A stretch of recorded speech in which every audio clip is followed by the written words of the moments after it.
Hi everyone, welcome back to my YouTube channel. I'm Dr. Manisha Vesla and today we are going to discuss about the third aphorism. Aphorism number 3 के बारे में बात करने वाले हैं. See, first, second and fourth aphorism I already discussed in the last video and आपको इससे just भी पता चल जाएगा कि हमें organon पढ़नी कैसे है, ठीक है, and tackle कैसे करें उसको, जो कि मोस्टली स्टूडेंट्स का क्वेश्चन भी होता है कि मैम पढ़नी नहीं आती, समझ नहीं आती एक्चुअली. पर उसका एक तरीका यही है कि देखो, इवन मैंने भी अगर आपको वो चीज़ समझाई है, फॉर एग्जाम्पल मैं थ्योरेटिक मेडिसिन आपको समझाए, तो I have also read that line, you would be able to understand that meaning. So पहली चीज़ क्या है, you just go through it line by line. पहले उसको ना लाइन बाय लाइन पढ़ो. जब लाइन बाय लाइन पढ़ोगे उसकी कुछ चीज़ें आपको समझ नहीं आएंगी, कुछ वर्ड समझ नहीं आएंगे, देन आप उसका फिर जिसकी तरफ जाइए. सबसे पहले उस लाइन को पढ़ो, उस पर वर्ड यूज़ किया है, बिकॉज डॉक्टर हैनमन ने एक पर्टिकुलर वोकेबलरी अगर यूज करी है तो वो उसका कुछ ना कुछ मीनिंग के साथ ही यूज किया है, ठीक है. विद थर्ड अफोरिज्म बहुत सारी चीजें आपको क्लियर होंगी. फॉर एग्जांपल जैसे कि थ्योरेटिकल पार्ट हमारा 1 to 70 aphorism theoretical part deal करता है, and after that practical part शुरू हो जाता है हमारा, मतलब कैसे अप्लाई करना है, कितना पोटेंसी देना है, ड्रग प्रूविंग कैसे करेंगे अगर आप कोई ड्रग प्रूविंग कर रहे हैं, या किस तरीके से कंडक्ट की जाती है, की जा रही थी, की जाएगी. So everything is there. Practical part शुरू होता है वहां से. But aphorism 3 is a blueprint of whole organon. मतलब समझ रहे हो आप कि हम जितने भी पॉइंट्स पढ़ने वाले हैं ना, सब चीजें उसी के अंदर है. वो 4-5 पॉइंट, 7-8 पॉइंट जो भी उसमें मेंशन किए गए हैं, वही सारा ऑर्गेनन आपका पूरा बुक में मिलेगा आपको. So without wasting time let's start with the aphorism number 3. So aphorism 3 deal with the knowledge of physician, ठीक है. Knowledge of physician as a doctor, as a physician आपकी क्या क्या नॉलेज होनी चाहिए, किस किस फील्ड में आपको सब चीज़ें पता होनी चाहिए, वही हमारा समझना वाला है. सो अफोरिज्म 3 की मैं 2 लाइन रीड करूंगी, then I will tell you the gist, वो बोलना क्या चाहते हैं और इस अफोरिज्म से आप क्या एक्सपेक्ट कर सकते हैं, ठीक है. और इसका टैगलाइन क्या है हमारा, knowledge of physician. So aphorism 3, if the physician clearly perceive. ये जो परसीव वर्ड लिखा हुआ है इसका एक मीनिंग है. यहाँ पे डॉक्टर ने सी नहीं लिखा है, परसीव लिखा है. क्यों लिखा है, उसका reason. What is to be cured in disease, that is to say in every individual case of disease. So bracket में है आपका knowledge of disease indication. What is knowledge of disease indication? So पहला point ही हम cover करते हैं इधर. If the physician clearly perceive what is to be cured in the disease. Perceive क्यों बोला? Because now Dr. Hahnemann is talking about external symptoms plus subjective symptoms. Subjective की बात करें तो मतलब internally also, and that is why internally. That is why he used the word perceive. देखने में और perceive करने में फ़र्क है. देखेंगे तो you need your eyes, open eyes चाहिए, ठीक है. एक्सटर्नल इंजरी आपको दिख जाएगी, बट इंटरनल की जब हम बात करते हैं वो नहीं दिखेगी. You have to perceive, उसको महसूस करना पड़ता है, समझना पड़ता है. तो वो सब्जेक्टिव सिम्टम जो पेशेंट देगा उसका आपको उसका भी पता होना चाहिए. That is why he said the physician clearly perceive. Physician जो क्लियरली परसीव कर रहा है कि what is to be cured in the disease, इस डिजीज में मुझे क्या क्योर करना है. दैट इज टू से, इसका मतलब in every individual case of disease, कि हर इंडिविजुअल केस ऑफ डिजीज में क्या देखेगा वो आपको देखना है इसमें. सो नॉलेज ऑफ फिजिशियन हम अफोरिज्म 3 में बात कर रहे हैं, और पहला पॉइंट जो हम कंसिडर करेंगे, और पहला पॉइंट इसमें हम बात कर रहे हैं, that is about knowledge of disease. Disease की नॉलेज के बारे में हम बात कर रहे हैं, ठीक है. इसीलिए पहला पॉइंट हमने उठाया क्लियरली परसीव. परसीव का मतलब मैंने अभी आपको बताया है, that is not external symptom only but internally also. So जो अनकंफर्टेबल फीलिंग है पेशेंट को, इंटरनली सेंसेशंस हैं, सब कुछ है, वो आपको कंसिडर करना है. It is not only the physical symptoms या फिर एक्सटर्नली जो आपको नजर आ रहा है वही हम देखेंगे. We have to understand the patient internally also, जो भी उसको डिस्कम्फर्ट फील हो रहे हैं. So perceive. Then disease in general, अब बोले knowledge of disease. Knowledge of disease मतलब कि आपका प्रैक्टिस ऑफ मेडिसिन पार्ट आना चाहिए. मतलब पेशेंट सिम्टम्स लेकर आया है and then according to the symptoms you reached a diagnosis कि इसको टाइफाइड फीवर है, हो सकता है इसके सिम्टम टाइफाइड फीवर की तरफ है, डेंगू की तरफ है, या क्या है. सो वो हुआ हमारा नॉलेज ऑफ डिजीज. अब इन जनरल आपको पता होना चाहिए, एंड इन पर्टिकुलर 2 तरीके से बात किया. That is why he recommended कि क्या, इंडिविजुअल केस, ठीक है, जनरल एंड पर्टिकुलर. सो जब मैं जनरल की बात करूंगी तो I am going to talk about the knowledge of general medicine, ठीक है. दैट इज क्लासिफिकेशन, पैथोलॉजी, जो ट्रीटमेंट है वो क्या जाएगा, देन डिजीज कोर्स क्या है, ट्रीटमेंट क्या है, डायग्नोसिस क्या है, ये सारी चीजें, ये नॉलेज ऑफ डिजीज फिजिशियन का होना चाहिए। बिकॉज अभी जितने भी पॉइंट मेंशन करे गए they are knowledge of physician, मतलब के फिजिशियन को ये पॉइंट्स का नॉलेज होना चाहिए। And the first is knowledge of disease. दो तरीके से बात करी गई है, that is general and particular. ठीक है, जनरल में जब मैं बात कर रही हूँ, जनरल नॉलेज की बात कर रही हूँ, तो फिजिशियन को डिजीज का क्लासिफिकेशन, उसका pathology, course, diagnosis and treatment, आप ऐसे में क्या क्या करेंगे वो समझ आना चाहिए। ठीक है, so mostly it lead to the diagnosis of the disease, जो जनरल पार्ट है और जो हर किसी को करना है। Being a homeopath does not mean, ठीक है, we treat the patient on symptom similarity base, but हमारा नॉलेज ऑफ मेडिसिन भी तो वही आता है ना। सबसे पहले आपको डायग्नोस करना है, जब आप डायग्नोस करेंगे तभी आप उसको ट्रीटमेंट दे सकते हो। General, now come to the particular. अब पर्टिकुलर क्यों बोला है इन्होंने, अब ऐसा क्या है, ठीक है, यहीं से हम लोग डिफर कर गए। कैसे? When we are talking about the particular, तो पर्टिकुलर में we are dealing with homeopathic part now. So strange, rare, peculiar symptom of patient, because याद रहे कि हर इंडिविजुअल डिफरेंट होता है। अब एक एग्जाम्पल लेते हैं इसके लिए। अगर फीवर आया, दो लोगों को फीवर आया, तो दोनों के सिम्टम्स क्या होंगे? फीवर तो सबको पता है, फीवर आ रहा है, टेम्परेचर राइज कर रहा है उसका, ठीक है, बट सिम्टम्स उसके फिर भी अलग होंगे, उसकी सब्जेक्टिव फीलिंग्स अलग होंगे उस टाइम पे। तो स्ट्रेंज, रेयर और पेक्यूलियर सिम्टम क्या मिले हमें पेशेंट को, वो जानते हैं। फॉर एग्जाम्पल, एक को फीवर है, उसको हो सकता है थर्स्ट बिल्कुल नहीं है, the person is थर्स्टलेस।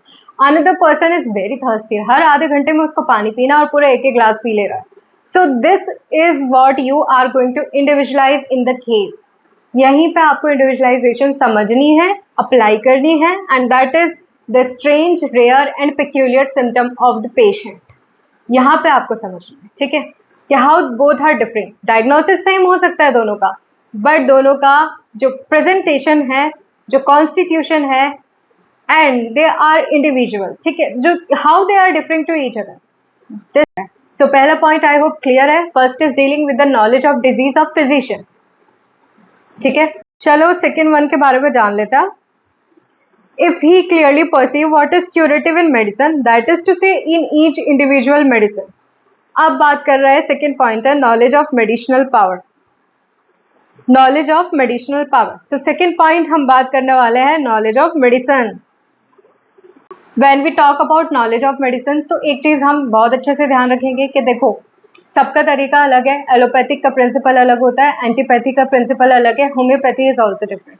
So knowledge of medicine, हम होम्योपैथी में ऑर्गेनन में क्या पढ़ने वाला है, जो नॉलेज ऑफ मेडिसिन है अल्टीमेटली वही क्यूरेटिव पावर ऑफ मेडिसिन है। कह रहे हैं ना कि अगर मैंने वो दवा दिया है तो मुझे उस दवा का नॉलेज है, एंड वही दवा पेशेंट को क्योर भी करेगी, ठीक है, that is through drug proving. So knowledge of medicine deal with the part of drug proving. So drug proving हमारा होम्योपैथी में बहुत इंपॉर्टेंट है, and it is based on human drug proving, it is not based on animals. So ये हम बहुत clearly अपने mind में रखेंगे। So drug proving is very important. See, पहले जो डॉक्टर हैनमन ने एक्सपेरिमेंट किया है that is on cinchona bark. When he was translating the Cullen स्पिटिया medica, he came across the line, ठीक है, कि जो हमारा मलेरिया ठीक होता है सिंकोना बार्क से ठीक हो रहा है, द रीजन इज कि उसका बिटरनेस है, but he was not satisfied with the explanation, and that is why he took this by himself. So यही जानने वाली बात है। तो पहला क्या चीज करा उन्होंने, खुद ह्यूमन एक्सपेरिमेंट किया है, वो मेडिसिन खुद ली है, to know to understand this, and that is why drug proving से ही उनको पता चला, मतलब उस प्रूविंग से ही उनको पता चला कि सिंकोना क्यों एक्ट कर रही है, because that cinchona bark has the power to produce the symptoms of malaria. तो सिम्टम सिमिलैरिटी यहाँ से आया, और it is not because of the bitterness, patient जो ठीक हो रहा है बिटरनेस की वजह से नहीं हो रहा है, but because of the which has the power to produce the same symptoms of malaria, similar symptom of malaria. So knowledge of medicine is the pathogenetic power of medicine. ठीक है, जो मैंने अभी आपको एग्जाम्पल दिया ही है पैथोजेनेटिक पावर ऑफ मेडिसिन का, कि सिंकोना पार्क में एक कैपेबिलिटी है to produce the symptoms of malaria. So वो पैथोजेनेटिक पावर ऑफ मेडिसिन आपको पता होना चाहिए, एंड इन होम्योपैथी वो हम कैसे करते हैं, by drug proving. So second point is clear, I hope second point is clear. Knowledge of medicine होना चाहिए। So now I am going to talk about knowledge of application of drug to the knowledge of disease knowledge. So यहाँ पे तीन, with separation, we are not dealing with palliation, and we are not dealing with suspending the disease. वो palliation और separation वाला काम नहीं कर रहे हैं, we are trying to take it out from the root, and how by working on every individual patient and not treating them in the same manner on the basis of diagnosis. So it is the only curative method. Homeopathy is the only curative method of treatment. Cure अगर करना है then homeopathy is the only way. So अब doctor Hahnemann ने बोला है कि according to your knowledge of disease जो आपका है और application of drug, ये कैसे करेंगे आप, ये अडोप्ट करना पड़ेगा. देखो 3 तरीके हैं तो 3 तरीके से मुझे पता होना चाहिए कि this is the emergency condition, so I need allopathic treatment in this. So वो नॉलेज मुझे होनी चाहिए. This is a chronic case and इसमें कुछ हमें कॉज भी मिला हुआ है या जो भी है, ठीक है, ये प्रोग्रेस करता जा रहा है. Sound knowledge of homeopathic law of cure and its application. So आपको बहुत अच्छे से नॉलेज होना चाहिए होम्योपैथिक लॉ ऑफ क्योर क्या है, फिक्स्ड प्रिंसिपल है, कौन कौन से प्रिंसिपल है, सारे लॉज आपको अच्छे से पता होने चाहिए और उनका एप्लीकेशन कहाँ पे एप्लीकेबल और कहाँ पे दे आर नॉट एप्लीकेबल. अगर आपको ये साउंड नॉलेज है then definitely you can treat the patient better. अब फोर्थ में doctor Hahnemann is talking about the knowledge of choice of remedy. Choice of remedy, I am talking about homeopathy, तो आप कह रहे हैं कि चॉइस ऑफ रेमेडी आपको समझ आनी चाहिए. वो आप कैसे कर सकते हैं? Most similar medicine is to be chosen and valuable symptom reflect totality of symptom. ये मैंने जस्ट लिखी है आपको, जो मैं आपको बता रही हूँ, बट इसमें कहना क्या चाहते हैं चॉइस ऑफ रेमेडी. पहली चीज we talk about similia similibus curentur, symptom similarity के बेसिस पे देते हैं, but before that you have to make a totality of symptom. And totality of symptom क्या है? Outwardly reflected essence of disease जो है वो, ठीक है, सब्जेक्टिव प्लस ऑब्जेक्टिव सिम्टम्स हमारे जो है वो. एंड सब्जेक्टिव में when I am talking about subjective symptoms तो वो इंपॉर्टेंट, रेयर, पेक्यूलियर, वो सब चीज़ें हो जाती है. That is totality of symptom. अब उस टोटलिटी ऑफ सिम्टम के बेसिस पे आपने एक अच्छा खासा केस लिया है, टोटलिटी बनाई है, कहीं ना कहीं आपके 5-6 मेडिसिन इंडिकेटेड हो गई हैं. So you have to select the most similar medicine according to the symptoms. पहला पॉइंट कवर हुआ इसमें चॉइस ऑफ रेमेडी में. सेकेंड है valuable symptom reflect totality of symptom. Valuable symptom पे आपका होना चाहिए. इट इज नॉट लाइक जैसे मैंने बताया डायग्नोसिस के बेसिस पे हम सारे सिम्टम वही लेंगे तभी हम बता सकते हैं, तो उसके बेसिस पे आप प्रिस्क्राइब नहीं करेंगे क्योंकि फिर आप में और एलोपैथिक में कोई डिफरेंस नहीं है, ठीक. But we when homeopathy, we as a homeopath, when we talk about the disease, when we talk about the indication, we talk about individualisation. So you always will prescribe on the basis of valuable symptoms. So which reflect the totality of symptom. Next है हमारा knowledge of exact mode of preparation of medicine. मतलब कि एक physician को पता भी होना चाहिए कि how to prepare the medicine. अगर आपको पता है तो डॉक्टर हैनेमन ने मोस्ट ऑफ द मेडिसिन खुद ही प्रिपेयर करे थे, तभी वो ड्रग डायनामाइजेशन, ट्राइचुरेशन, सकेशन मेथड और ये सब. इवन टाइम अगर आपको प्रिपेयर करना पड़ा मेडिसिन तो आपको वो नॉलेज भी होना चाहिए so that you can rely on your self, ठीक है. अगर फॉर एग्जाम्पल अगर मेडिसिन ठीक से प्रिपेयर नहीं की गई है, okay, and you have given the right medicine, आपने सब कुछ करके देख लिया but your medicine are not active, then there must be a problem with the preparation of medicine. And that is why if you want to rely on your self and if you want to treat your patient you should have that knowledge of preparation of medicine. So strength, so that physician can rely upon the therapeutic power of medicine, must know the exact mode of preparation of medicine.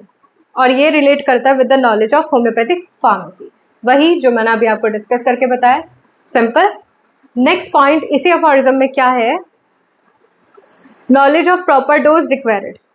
It is dealing with the posology part, मतलब proper dose के बारे में बात करी गई है. Posology is dealing with the dose, ठीक है. अकॉर्डिंग टू डॉक्टर हैनेमन सिर्फ एक्सेक्ट मेडिसिन, जेन्युइन प्रिपरेशन दे दिया आपने लेकिन डोज आपने सही नहीं दी तो वो काम नहीं करेगा, उतना अच्छा रिजल्ट नहीं देगा. That is why he said कि exact medicine, genuine preparation and dose are equally important. Exact medicine that is based on the symptom similarity, totality के बेसिस पे होना चाहिए, ठीक है. दूसरा जेन्युइन प्रिपरेशन होनी चाहिए उसकी, कि कोई भी उसमें इधर उधर एलिमेंट नहीं किया हुआ है, जितना पावर बोला है, जितना ड्रग स्ट्रेंथ होना चाहिए उतना ही यूज होना चाहिए.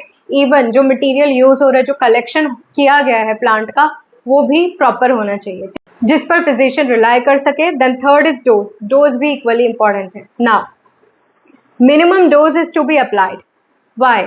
हमने एक लॉ पढ़ा है होम्योपैथी का, law of minimum. Law of minimum क्या कहता है कि that amount of medicine which is required to just awaken the vital force, ठीक है. इतना हमें लगाना है कि वो वाइटल फोर्स, जो हमारा वाइटल फोर्स है, वाइटल एनर्जी है, कि वो खुद उस चीज़ को फाइट कर पाए, उसको वो स्ट्रेंथ देनी है कि वो फाइट कर पाए, ठीक है। देन आप जैसे आप ड्रग डोज उसका रिड्यूस करेंगे, वैसे ही वो आपका मेडिसिनल तरीके से जो आपने पेशेंट को बीमार किया है, वाइटल फोर्स अपने आप ओवरकम कर जाएगा उससे, ठीक है। सोलॉजी एक अलग ही कंसेप्ट है, बहुत सारे उसके पॉइंट्स हैं जिस पर हम उसको देते हैं, ठीक है। So there is always a way and there is always a standard how to give a particular dose in a patient, ठीक है। ये सारे फैक्टर्स आप कंसिडर करेंगे and then you will decide कि उसका डोज हाई होगा, लो होगा, मीडियम होगा, किस तरीके से होगा। It depend on susceptibility of patient, susceptibility of patient पे डिपेंड करता है। एंड व्हाट इज ससेप्टेबिलिटी, ये भी हम आगे डिस्कस करेंगे, ठीक है। अगर एक नॉर्मल वर्ड में समझना है तो it is the power of patient to react to the outward stimuli, जो बाहर का रिएक्शन है, एनवायरमेंटल रिएक्शन है, उसको रिस्पॉन्स करने का तरीका है ससेप्टेबिलिटी, ठीक है। Then seat of disease, disease कहाँ तक पहुंच चुकी है, किस ऑर्गन पे है, वो मैटर करता है। Nature and intensity of disease, that is progress कितना हुआ है उसका, जो प्रीवियसली ट्रीटमेंट लिया है डिजीज का वो कैसा था, ठीक है। ये 4-5 पॉइंट कंसिडर करके then you will decide the dose. जो हमारा डोज का कंसेप्ट है वो तीनों जगह से उठाया जाएगा, that is from organon of medicine, materia medica and our pathology. अब डोज तो दे दिया है, लेकिन रिपीटिशन अगर ठीक नहीं किया है, या ज्यादा कर दिया है, या कम कर दिया है, then also the patient is not going to improve. So फिर से वहीं पे पहुंचते हैं हम, proper repetition of the dose. पहला हमारा मैटर करता है nature of medicine, that is short acting and deep acting. Short acting जो है वो आप शॉर्ट इंटरवल पे रिपीट कर सकते हैं and deep acting for long interval, तो उसका डोज आप फ्रिक्वेंटली नहीं दे सकते। देन सेकेंड पॉइंट आता है नेचर ऑफ डिजीज। उसके बाद रेपिटेशन की हम बात कर रहे हैं तो दूसरा पॉइंट है नेचर ऑफ डिजीज। अगर डिजीज एक्यूट है या क्रॉनिक है, उस पर डिपेंड करता है। एक्यूट डिजीज है तो शॉर्ट इंटरवल पे आप रिपीट करेंगे। देखो एक्यूट क्या होता है, कुछ दिन में हुआ है और उसका दो ही तरीके होंगे, either it will lead to death और either it will lead to complete recovery, ठीक है। या तो रिकवरी लेकर जाएगा या खराब कर देगा, डेथ लेकर जाएगा। एक्यूट तो ऐसा ही होता है, फटाफट आता है फटाफट जाता है। सो वैसे ही मेडिसिन को हमें बार बार रिपीट करना पड़ता है, ठीक है। क्रॉनिक में क्या है, बहुत टाइम से है, बहुत टाइम से दिक्कत है, धीरे धीरे प्रोग्रेस कर रही है। सो वैसे ही आपको मेडिसिन भी वैसे ही देनी पड़ेगी जो कुछ थोड़ा लंबा टाइम तक एक्ट करे, ठीक है। And then you have to repeat the medicine. So long acting उसमें जाएगा हमारा। Third, nature of reaction. Favourable reaction अगर आ रहा है तो आपको मेडिसिन को वहीं स्टॉप करना है, ये एक रूल है। क्योंकि जब आप ओवरडोज करोगे तो उसका अलग सिम्टम आएगा। अगर आपका रिएक्शन आना शुरू हो गया, पेशेंट ने स्टार्ट कर दिया, फॉर एग्जाम्पल एक्यूट केस कोई मैंने लिया है, ठीक है, 3 days का मैंने उसको मेडिसिन दे दी है and the patient is relieve 75%, there is no need to repeat the medicine, क्योंकि बाकी चीजें तो वो रिकवर कर जाएगा। या आपको अगर रिपीट करना है तो फिर आप शायद पहले आप अगर उसको TDS दे रहे थे, जब पेशेंट इंप्रूव करे और क्योर की तरफ जाने लगे तो you should stop your medicine. And जब आपको लगता है कि स्टैंड स्टिल हो गया है, अब और इम्प्रूव नहीं हो रहा है, तब आप एक डोज रिपीट कर सकते हैं। So this should be the way of repetition. ऐसे ही नहीं बोला गया, ये जो लास्ट के पॉइंट्स है बहुत बहुत इंपॉर्टेंट है। So prescription is not only about कि सिलेक्शन कर दिया, डायग्नोसिस कर दिया और टोटलिटी ऑफ सिम्टम दे दी, बस। मेन पार्ट डील करता है हमारा विद द पोटेंसी, ठीक है। पोटेंसी किस तरीके से दी गई है, उसको हाई लो कैसा दिया गया है, उसका डिजीज कैसा था, अकॉर्डिंग टू दैट आपका चॉइस ऑफ रेमेडी क्या गया था, प्रिपेरेशन जैसे बताया, नॉलेज ऑफ फार्मेसी आपकी होनी चाहिए, रिपीटिशन आपका होना चाहिए। सो ये सारे पॉइंट बहुत इंपॉर्टेंट हैं हमारे। लास्ट पॉइंट है हमारा, that is knowledge of obstacles of cure. Obstacles क्या होते हैं हमारे, रुकावट, ठीक है, जिन चीजों की वजह से क्योर नहीं हो रहा है और उनका रिमूवल, ये आपको इम्पोर्टेंटली पता होना चाहिए। कौन कौन सा अफॉरिज्म में बात करा गया about the obstacle of cure. So aphorism 3 में ये बात करी गई है, और मेंटेनिंग कॉज। मेंटेनिंग कॉज होता है हमारा जिसकी वजह से, जिसका रिमूवल नहीं हुआ और जिसकी वजह से वो पेशेंट का बीमारी बना हुआ। फॉर एग्जांपल अगर मैं बात करती हूँ, if someone is having alcoholic liver disease, ठीक है, अल्कोहलिक लिवर डिजीज है उसको, तो alcohol is the main factor, ठीक है। अब आपने पेशेंट को बोल दिया कि भाई आप ये मेडिसिन लेकर चलते रहो, ठीक है, आपको ये मेडिसिन खाना है पर आप अल्कोहल नहीं लेंगे। पेशेंट ने नहीं बताया आपका, he is on that, again constantly आप अल्कोहल कंज्यूम कर रहा है पेशेंट, तो क्या वो ठीक होगा? नहीं। And patient is giving you the false information, अगर आपको दे रहे कि यस मैंने छोड़ दिया, लेकिन वो फिर भी वो मेंटेनिंग कॉज को बनाए रखे हुए है, तो क्या होगा? सो इसीलिए यू हैव टू अंडरस्टैंड कि क्या है मेंटेनिंग कॉज, हमें रिमूव करना है। एक्साइटिंग कॉज जो सडनली फ्लेयर अप करता है कंडीशन को, ठीक है। लेटेंट सोरा, सोरा जो है हमारा वो लेटेंट स्टेट में है, दैट इज स्लम्बर स्टेट में, सोया हुआ है, मतलब वो कोई कॉज नहीं उठाएगा। बट एक चीज़ ऐसा कुछ कर लिया मैंने, फॉर एग्जाम्पल कुछ लोग जिनको ठंड बहुत लगती है या जल्दी जल्दी दे कैच कोल्ड इजीली, तो क्या हुआ, अगर वेदर चेंज हुआ है एंड पर्सन ने क्या ले लिया है, आइसक्रीम खा लिया, तो वो उसका एक्साइटिंग कॉज है। अभी तक तो पेशेंट ट्रीटमेंट पे था, बहुत अच्छे से चल रहा था उसका treatment and he was not having any single episode, but उसने 2 दिन पहले आइसक्रीम ले लिया एंड आफ्टर दैट अगेन उसको टॉन्सिल हो गया, then this is the exciting cause. तो ये कॉजेज को हमें ध्यान रखना है टू रिमूव इट। आपका दूसरा आता है माइजमेटिक कॉज। माइजमेटिक कॉज जो होते हैं, 3 miasms are there, psora, syphilis, sycotic, जो हमारे मेन कॉजेज की तरफ बताया गया जिसकी वजह से हमारा डिजीज है। And psora is the mother of all diseases according to doctor Hahnemann. Psora की वजह से सारी चीजें हो रही हैं, ठीक है। सो वो माइजमेटिक कॉज के लिए आपको एंटी माइजमेटिक ट्रीटमेंट देना पड़ेगा। ट्रीटमेंट में पैथोलॉजी तो हो गई, अगर कोई बीमार है तो कुछ पैथोलॉजी तो हुई है, आपको उस पैथोलॉजिकल कॉज को भी समझना है कि किस स्टेज तक। तो you have to understand the cause. Pathological cause reversible है एंड इरिवर्सिबल क्या होता है, act as obstacle to restoration of previous healthy condition. Irreversible cause अगर कोई है तो क्या होगा, जो उसका पहले नुकसान हो चुका है वो आप रिकवर नहीं कर सकते। आप फर्दर उसको हेल्प कर सकते हैं not to deteriorate their health condition, but अगर ऑलरेडी प्रीवियस चीज़ें हो चुकी हैं तो इरिवर्सिबल में आप कुछ नहीं कर सकते। आगे क्या होगा वो आप सोच सकते हो, बट इरिवर्सिबल में जो उसका ऑलरेडी नुकसान हो चुका है पेशेंट का वो आप नहीं कर सकते। So this was all about knowledge of physician. This was all about aphorism number 3। Knowledge of physician के बारे में यही बात करनी है। देखो ये अफॉरिज्म थोड़ा सा टेढ़ा है, इसमें बहुत सारे टर्म्स ऐसे यूज हुए हैं, बहुत सारे कंसेप्ट ऐसे यूज हुए हैं जो शायद मे बी फर्स्ट ईयर्स को इतना अच्छे से नहीं पता है।